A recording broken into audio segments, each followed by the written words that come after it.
મારું નામ નવિયાભાઈ નંદરિયાભાઈ વસાવા, હું ગામ બરડીનો રહેવાસી છું.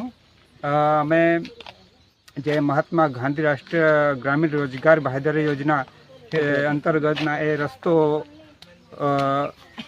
પૂર્ણ થયો નથી ને છોકરાઓ પહેલાં બોર્ડ મૂકી ગયા અને પાછળથી જે સાહેબ આવ્યા એ લોકો કે ગાંધીનગરથી આવ્યા છે એવું કહેતા હતા, પણ એ લોકો પાસે મને કંઈ એવું લાગતું નથી. અમને શક જેવો લાગ્યો છે એટલે અમે ગામ લોકો બધા ભેગા મળી ને આ બધું અમે પૂછપરછ કરતા અમને સીધો જવાબ આપ્યો નથી.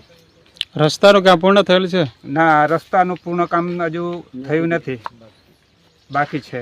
અને આ બોર્ડ બી પાછા એ લોકો અહીંથી ઉઠાવીને લઈ જતા હતા, પણ અમે આ બોર્ડ રસ્તામાં જ રોક્યા અને પછી અમે મૂક્યો છે અહીં પાછું. અધિકારી કોણ હતો એવું કંઈ? ના, એવું તો નથી. અમે ગાંધીનગરથી આવ્યા છે એવું કહેતા હતા સાહેબ.